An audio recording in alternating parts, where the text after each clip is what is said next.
Praise the lord. ప్రభునేసు నామములో అందరికీ వందనములు.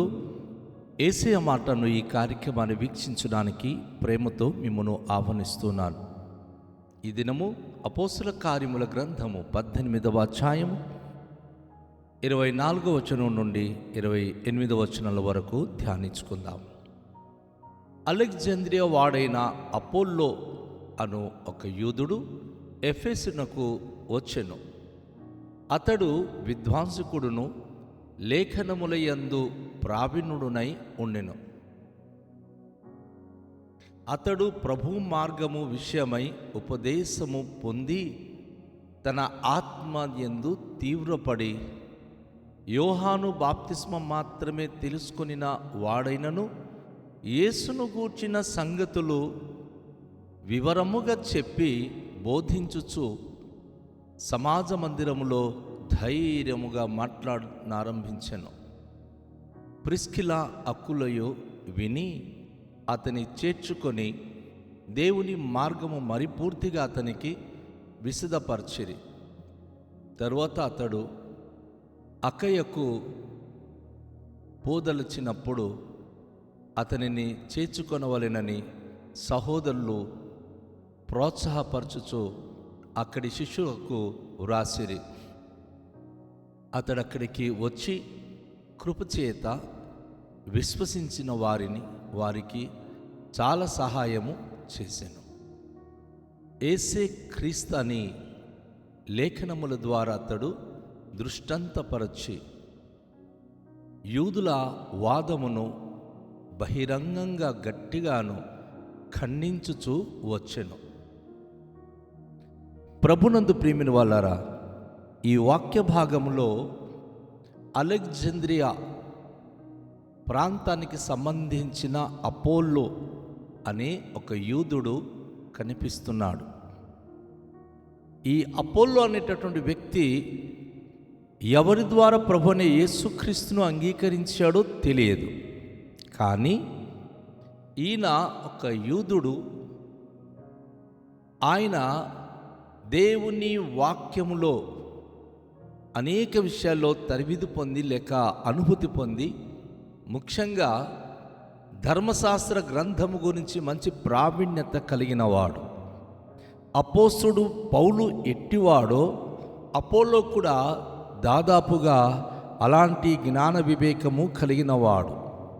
కనుక క్రొత్త నిబంధన గ్రంథములో కొరింథీ సంఘం గురించి ఆయన రాస్తూ అపోస్తలుడు పౌలు అంటాడు, పౌలు నార నాటించాడు, అపోలో నీరు పోసాడు అని.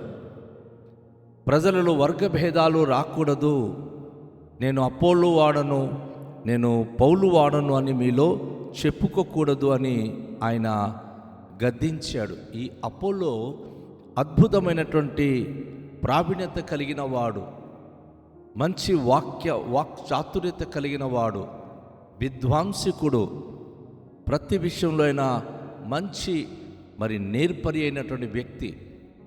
దేవుని లేఖన గ్రంథాలు పరిశీలించి బాగుగా ఎరిగినటువంటి వ్యక్తిగా ఈ యొక్క వాక్య భాగంలో మనము చూస్తున్నాం. అయితే అలెగ్జాంద్రియా నుంచి ఈ అపోల్లో అనేక మందికి దేవుని గురించి బోధిస్తూ, అనేక మందికి దేవుని గురించిన విషయాలు బయలుపరుస్తూ, అనుకోకుండా ఆయన ఎఫెసు పట్టణానికి వచ్చాడు. ఎఫెసు పట్టణానికి వచ్చినప్పుడు ఇదివరకే అక్కడ ఉన్నటువంటి అకుల ప్రిస్కిల అతన్ని చేర్చుకొని దేవుని మార్గము మరీ పూర్తిగా అతనికి విశదపరిచిరి. అంటే ఇతన్ని తెలియని వాడని కాదు. ఇక్కడ ఉన్నటువంటి పరిస్థితి ఏమిటి అంటే, ఈ అపోల్లో యోహాను బాప్తిస్మం ఇచ్చిన బాప్తిస్మం మారు మనసు నిమిత్తమైన బాప్తిస్మం గురించి ఆయనకి తెలుసు. ప్రభు మార్గం విషయంలో ఉపదేశిస్తూ ఆ ఉపదేశం పొంది తన ఆత్మీయందు తీవ్రత పడి చాలా ఆసక్తి కలిగిన వాడై ఉన్నాడు. యోహాను బాప్తిస్మం ఇస్తూ ఆయన ప్రకటించిన మాటలు అణున అపోలో రక్తములో ప్రవహిస్తుంది. అపోల్లో యోహాను బాప్తిస్మం గురించి బాగా తెలుసుకున్నవాడు.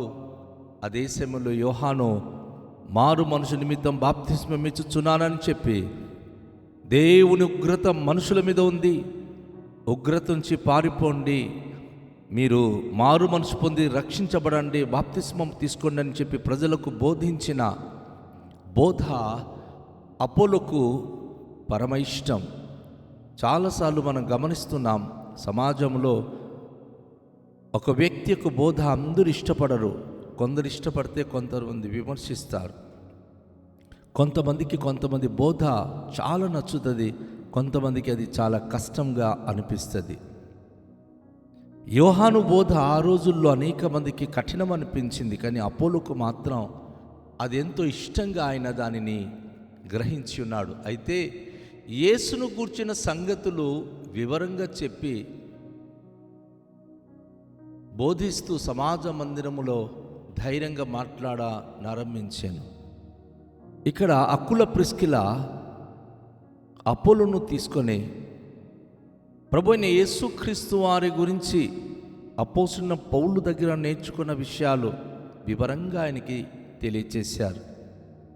యోహాను బాప్తిస్మం గురించి తెలుసు, కానీ యోహాను నా వెనక వచ్చువాడు శక్తివంతుడు, నేనైతే మీకు నీళ్ళలో బాప్తిస్మం ఇచ్చుచున్నాను, కానీ నా వెనక వచ్చువాడు మీకు పరిశుద్ధాత్మలో అగ్నిలో బాప్తిస్మం ఇచ్చును అన్న మాటలు అపోలోకు వీరు తెలియచేస్తూ, అయ్యా ప్రభువైన యేసుక్రీస్తు వారు పరిశుద్ధాత్మలో బాప్తిస్మం ఇచ్చి పరిశుద్ధాత్మ పొందినవాడు, పరిశుద్ధాత్మ ద్వారా నమ్మిన ప్రతి భక్తులకు ఆయన పవిత్రపరిచే స్థితి కలిగిన వాడని ప్రభువైన యేసుక్రీస్తు వారి గురించి అపోలోకు చాలా స్పష్టంగా వివరించినప్పుడు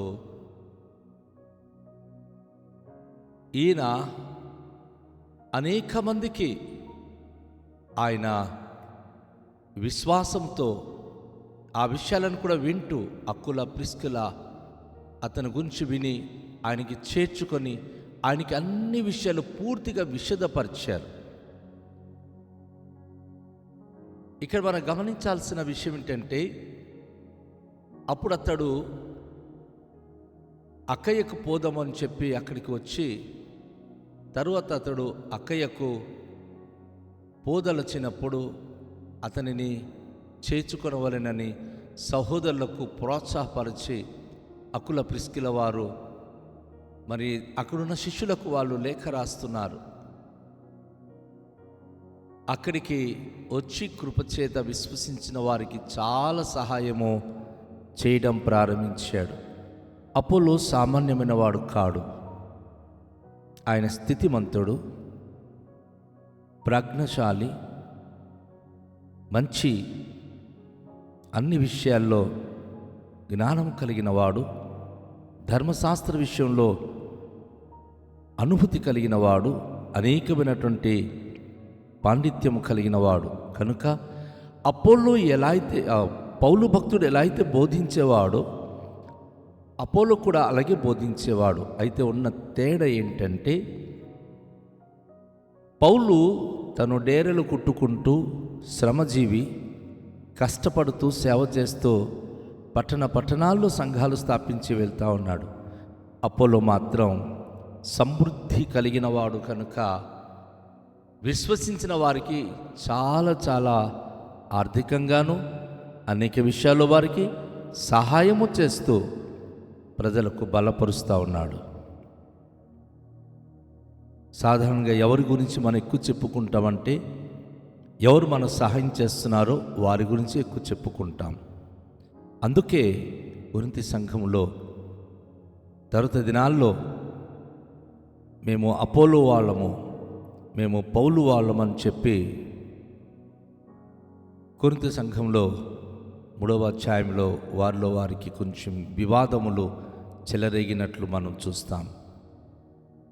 అపోలో ఆత్మీయంగా చాలా విషయాలు ప్రజలకు బోధిస్తూ వారి అక్కరత కొలది వారికి సహాయము చేసే మనోభావము కలిగిన వాడు, అనేక మందికి మేలు చేసే మంచి మనస్తత్వం కలిగిన వ్యక్తి ఈ అపోల్లో. అయితే అనేక ప్రాంతాలు వారు సంచరించినప్పుడు ఏ ప్రాంతానికి వెళ్ళినా ఒక చోటు నుంచి అపోలో మరొక చోటుకి వెళ్ళినప్పుడు ఆయనను నెరగని వారికి వాళ్ళు ఉత్తరములు రాసి అపోలో అనే వ్యక్తికి ఉన్న ఆ గొప్ప స్థితి, తనకున్నటువంటి ఆ పరిచయ విధానమును గురించి ఒక్కొక్కరికి ప్రోత్సహిస్తూ వాళ్ళు తమ యొక్క లేఖ రాస్తూ తన గురించి రికమెండేషన్ చేస్తూ పంపించేవారు.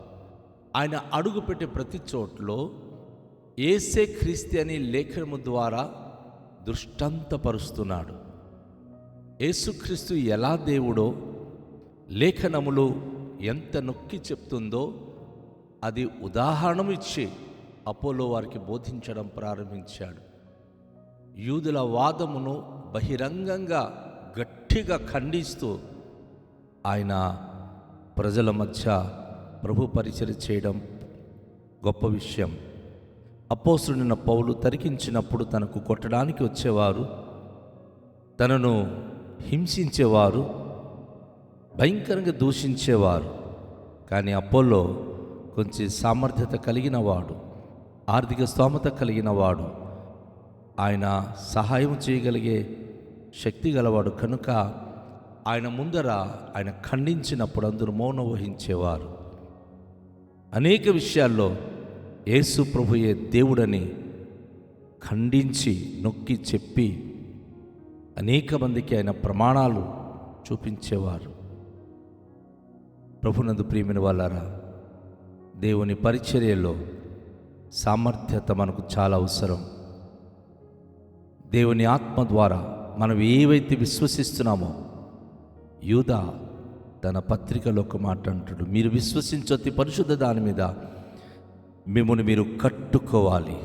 క్రైస్తవ సంఘమా, క్రైస్తవ బిడలారా, మనం విశ్వసించే అతి పరిశుద్ధుడైన యేసు ప్రభుల్లో మనము కట్టుబాటై ఉన్నామా? నిశ్చయంగా ప్రభు కొరకు మనం ఫలిస్తాం, ప్రభు కొరకు మనం ఎదుగుతాం, ప్రభు యొక్క పరిచర్యలో మనము సామర్థ్యవంతమైన నాయకులుగా జీవించగలుగుతాం. దేవుడు అలాంటి జీవితము, అలాంటి అనుభూతి మనకు దయచేయాలని రండి తలలుంచుకొని ప్రార్థన చేద్దాం. తండ్రి, మీకు వందనాలు. ఈ దినము అపోలో గురించి మేము విన్నాం.